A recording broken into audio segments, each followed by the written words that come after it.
The last signal. Commander Elena Vasquez pressed her gloved hand against the observation window of the Meridian, watching Earth shrink to a pale blue dot behind them. 3 years into humanity's first interstellar mission, the planet she'd called home was now just another star in the cosmic tapestry. "Contact lost with mission control," reported Dr. James Chen from the communications station, his voice steady despite the weight of his words. "We're officially on our own." Elena had expected this moment. At 2.3 light years from Earth, real-time communication had become impossible months ago. But hearing it aloud sent a chill through the ship's recycled air. The 6-person crew of the Meridian were now the loneliest humans in existence.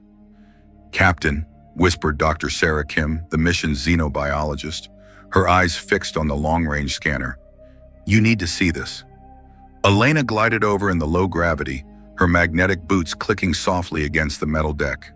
The scanner showed their destination, Kepler 442b, still 18 months away.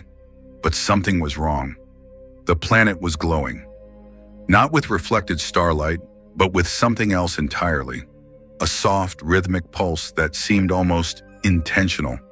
"It's not natural," Chen confirmed, running the signal through every filter and analysis protocol they had.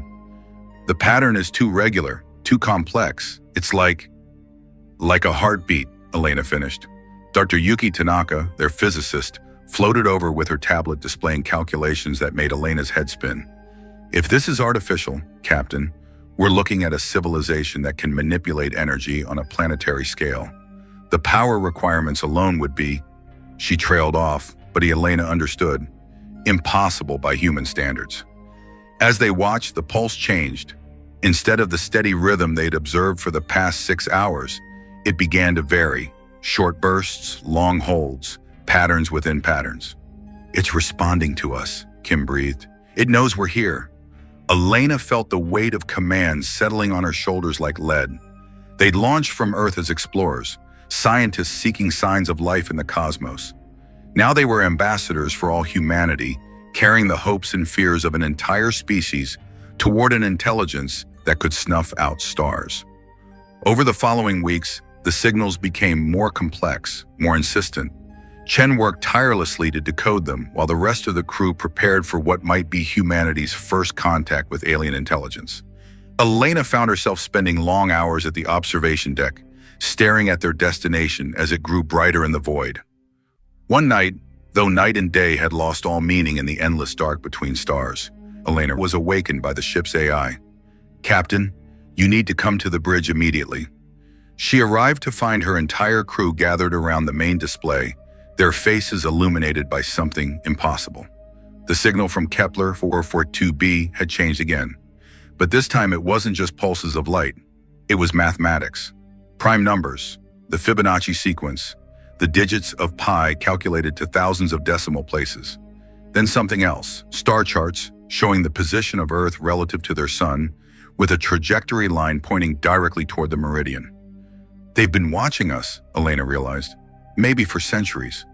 But the most stunning revelation came when Kim ran the final part of the message through the ship's translation protocols. Hidden within the mathematical sequences was something that made Elena's hands tremble, a schematic for a new type of propulsion system, one that could fold space itself. The beings on Kepler 442b weren't just saying hello, they were offering humanity the keys to the galaxy.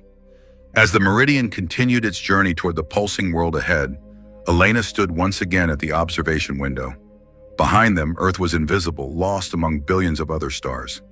Ahead lay the unknown, terrible and beautiful in its infinite possibilities. She thought of the children who would grow up in a universe where humans could step between stars like crossing a street, of the wonders they would discover, the questions they would answer, the new questions they would learn to ask.